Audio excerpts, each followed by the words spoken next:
नमस्कार, खबरों का पंचनामा देख रहे हैं आप। मैं हूँ आपके साथ पूजा। हम लेकर आए हैं देश और दुनिया की 5 बड़ी खबरें, जिसमें चर्चा के लिए मेरे साथ स्टूडियो में मौजूद हैं कैपिटल टीवी के editor in chief doctor Manish Kumar. Doctor साहब, बहुत बहुत स्वागत है आपका। धन्यवाद। सबसे पहले नजर हेडलाइंस पर। पहलगाम आतंकी हमले के बाद सेना का बड़ा एक्शन, 6 घर जमींदोज, 175 संदिग्ध हिरासत में। ताबड़तोड़ एक्शन से थर्राए आतंकी, भारत के कहर से टीआरएफ ने पलटी मारी, खुद को हमले से किया अलग।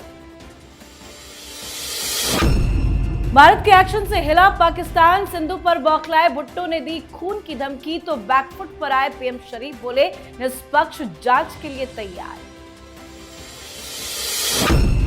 हिंदुओं के नरसंहार पर अमेरिका भारत के साथ, तुलसी गब्बार्ड बोली आतंक के खिलाफ खड़े हैं पीएम मोदी के साथ, हिंदुओं पर हमला बर्दाश्त नहीं। गुजरात में घुसपैठियों पर बड़ा एक्शन, अहमदाबाद और सूरत में रात भर हुई रेड, 1000 से ज्यादा अवैध बांग्लादेशी हिरासत में। अब या तो दस्तावेज दिखाओ या बॉर्डर पार जाओ, खदेड़ने की पूरी तैयारी। भारतीय जनता पार्टी के सांसद निशिकांत दुबे ने बांग्लादेश की लगाई क्लास, कहा बांग्लादेश भी छटपटा रहा, उसका भी पानी बंद करने का समय आ गया। खबरों की शुरुआत में सबसे पहले बात आतंक पर कड़े प्रहार की। पहलगाम में हुए आतंकी हमले के बाद भारत सरकार जबरदस्त एक्शन मोड में है। भारतीय सुरक्षा बलों का ताबड़तोड़ ऑपरेशन जारी है। सक्रिय आतंकवादी के घरों को ध्वस्त किया जा रहा है। जम्मू कश्मीर में अब तक 6 आतंकवादियों के घर गिराए जा चुके हैं।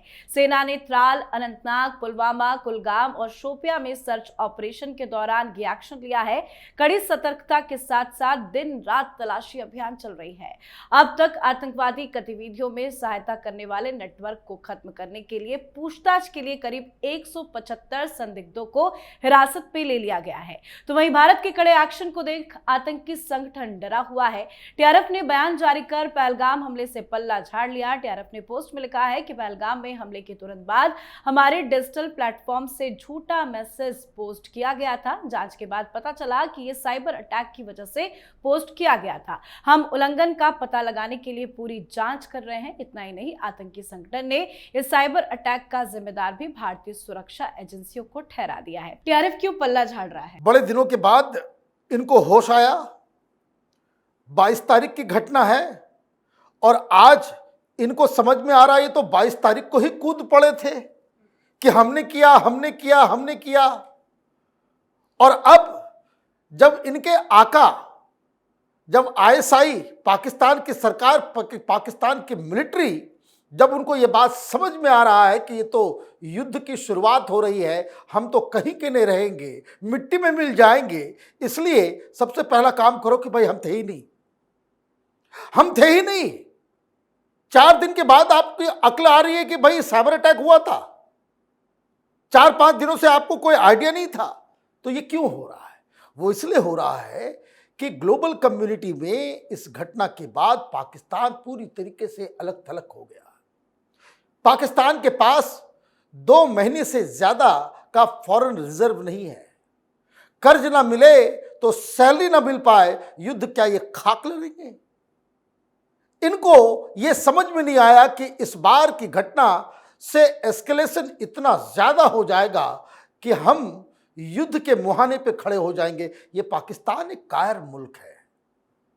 इनको लगा कि हर बार की तरह कुछ सर्जिकल हो जाए, कुछ हो जाए, छोटा मोटा रिएक्शन आएगा, लेकिन यहां तो मिट्टी में मिलाने की बात हो रही है। आज वायुसेना ने, नेवी ने और इंडियन आर्मी ने वीडियो जारी करके पूरी दुनिया के सामने यह ऐलान किया, we are ready, we are ready for the action.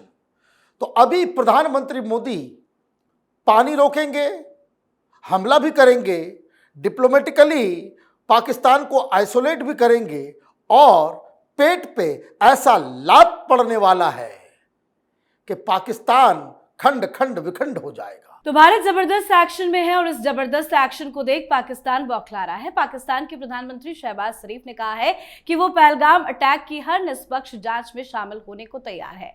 शरीफ ने कहा कि पाकिस्तान को बदनाम किया जा रहा है। उन्होंने कहा कि पाकिस्तान पर हर बार आरोप लगते हैं और ये बर्दाश्त नहीं है। तो वहीं भारत ने जब से सिंधु जल समझौते को निलंबित किया है, पाकिस्तान तिलमिलाया हुआ है और लगातार धमकी भी दे रहा है। पाकिस्तान के पूर्व विदेश मंत्री बिलावल भुट्टो जरदारी ने भड़काऊ भाषण दिया। उन्होंने कहा कि सिंधु दरिया में या तो अब पानी बहेगा या उनका खून बहेगा। सिंधु दरिया हमारा है और हमारा ही रहेगा। क्यों बौखलाया है पाकिस्तान? देखिए, चोर मचाए शोर, इनको समझ में आ गया कि मामला जो है वो गड़बड़ है। मीटिंग हुई दिल्ली में अमित शाह के नेतृत्व में, जहां शॉर्ट, मिड और लॉन्ग टर्म स्ट्रेटजी बनाई गई है कि अभी इमीडिएटली किस तरह से पानी को डाइवर्ट किया जा सकता है, मिड टर्म अगले 3-4 महीनों में क्या कर सकते हैं, और एक लॉन्ग टर्म कि जिसके बारे में कहा जा रहा है कि हम बड़े बड़े डैम्स, ये चनाब, झेलम और तो और सिंधु नदी के ऊपर डालने जा रहे हैं। तो ये जिस तरह की कार्रवाई हिंदुस्तान कर रहा है तो पाकिस्तान तो परेशान है। हिंदुस्तान ग्लोबल ऑडियंस को एड्रेस कर रहा है। दुनिया भर के देश हिंदुस्तान के साथ खड़े हो रहे हैं। पाकिस्तान अपनी नीच राजनीति कर रहा है, वो अपने डोमेस्टिक ऑडियंस को डील कर रहा है, सब हीरो बनना चाह रहे हैं और फिसड्डी हो रही वहां की आर्मी, जिसको डर सता रहा है। अब दिक्कत क्या है? खबर वहां चल रही है भाई इजराइल वाले आ गए। खबर वहां चल रही है कि अमेरिका इनको कुछ सीक्रेट वेपन्स दे रहा है।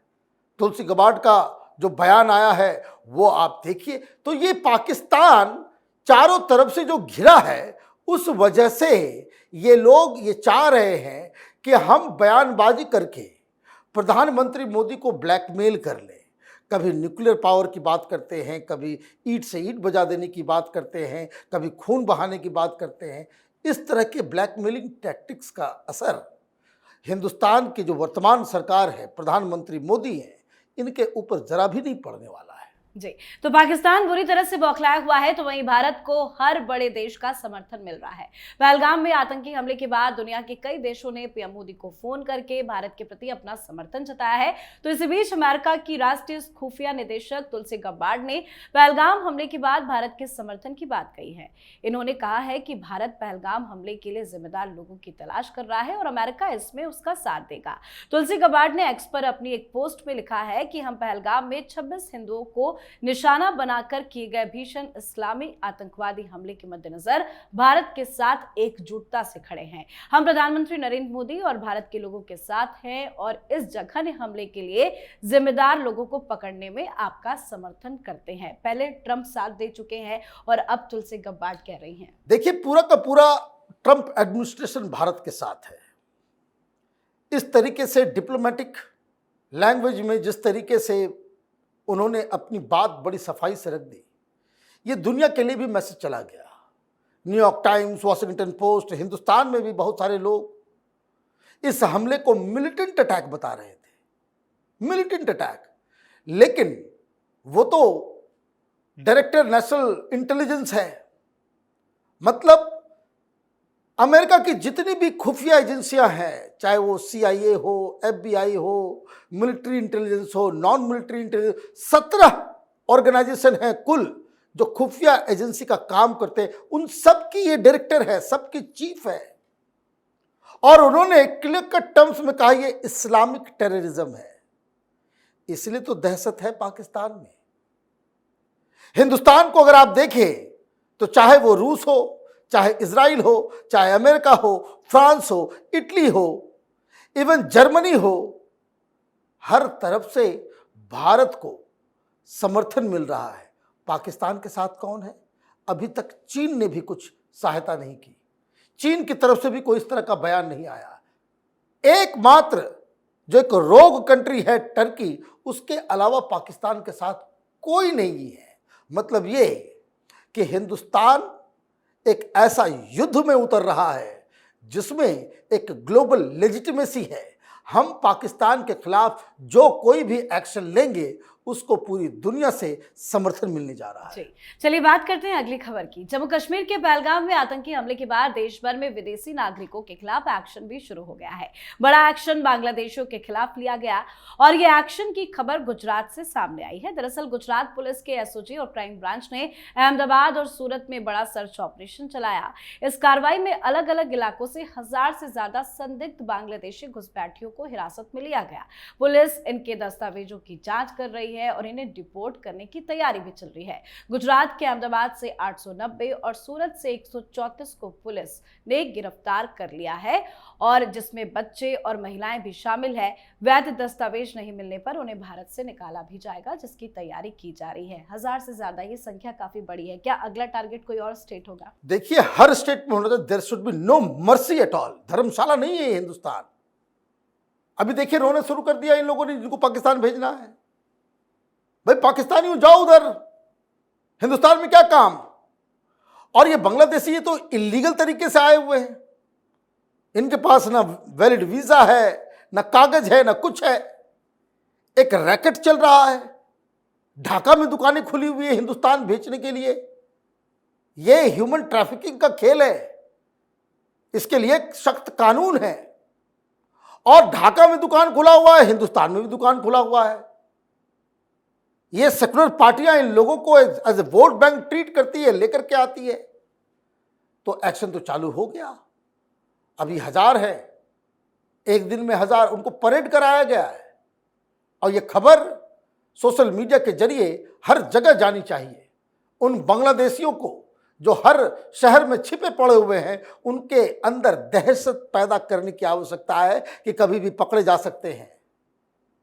जो कागज ना दिखाएं, कुछ लोगों को आप अंडमान निकोबार के आइलैंड में जाकर के छोड़ दें, वीडियो दिखाएं कि भाई उन लोगों को आइलैंड पर छोड़ दिया गया है। आप देखिए कि कैसे जैसे कॉकरोच बाहर निकलते हैं फिर ईंट मारने के बाद, दवाई देने के बाद, ये कॉकरोचेस ये भाग खड़े होंगे, अपने आप ढाका पहुंच जाएंगे। इन लोगों के प्रति अब कोई भी मर्सी करने की आवश्यकता नहीं है। और इसलिए ये जो कार्रवाई गुजरात से शुरू हुई है, बताया ये जा रहा है कि उत्तर प्रदेश, मध्य प्रदेश में फौरन इस तरह की खबरें 1-2 दिन में आएगी। जी, अब बात आज की आखिरी खबर की। जम्मू कश्मीर के पहलगाम की बैसण घाटी में हुए आतंकी हमले के बाद पूरे देश में आक्रोश है। कई नेता भी अपना गुस्सा खुलकर निकाल रहे हैं। इन सब के बीच भारतीय जनता पार्टी के सांसद निशिकांत दुबे ने बांग्लादेश की भी क्लास लगा दी है। उन्होंने सोशल मीडिया प्लेटफॉर्म एक्स पर पोस्ट करके लिखा है कि बांग्लादेश भी बड़ा छटपट कर रहा है, उसका भी गंगा नदी का पानी बंद करने का समय आ गया है। पानी पीकर जिएगा हमसे, गाएगा पाकिस्तान से। बड़े फॉर्म में चल रहे हैं निशिकांत। बिल्कुल सही कहा आपने, आजकल बड़े फॉर्म में चल रहे हो। बिल्कुल सही कहा उन्होंने। ये जिस तरह की दुस्साहस, जिस तरह की बदतमीजी डॉक्टर यूनुस कर रहा है, वहां तो उसकी हालत खराब है ही। ये वाटर वॉर जो है ये बड़ा रंग ला रहा है। आप ये देखिए, 2 रिवर, 3 रिवर जो मेन है, जो लाइफ लाइन है बांग्लादेश के, अगर हम लोग डैम्स बनाना शुरू कर दे, पानी के ऊपर कंट्रोल कर ले, प्यासा मर जाएगा बांग्लादेश, पता ही नहीं चलेगा। तीस्ता के ऊपर विवाद चल रहा है। तीस्ता के ऊपर सरकार को कड़े फैसले लेने चाहिए कि आप अगर वहां पे चीन को बैठाओगे तो पानी आएगा ही नहीं। फरक्का से पानी जाता है। फरक्का में अगर पानी को अगर हम रोकते हैं तो बिहार, बंगाल में इरिगेशन का प्रॉब्लम खत्म हो जाएगा। तो दोस्ती रखना है तो पानी मिलेगा। हिंदुस्तान के खिलाफ काम करोगे और पानी भी लोगे, ये हिंदुस्तान को बताने की आवश्यकता है बांग्लादेश को। और इन्होंने बिल्कुल सही शब्द का इस्तेमाल किया। बड़ा छटपटा रहा है बांग्लादेश आजकल। उसकी छटपटाहट को बाकायदा कंट्रोल करने की जरूरत आ गई है। जी, बहुत बहुत धन्यवाद सर बातचीत के लिए। धन्यवाद।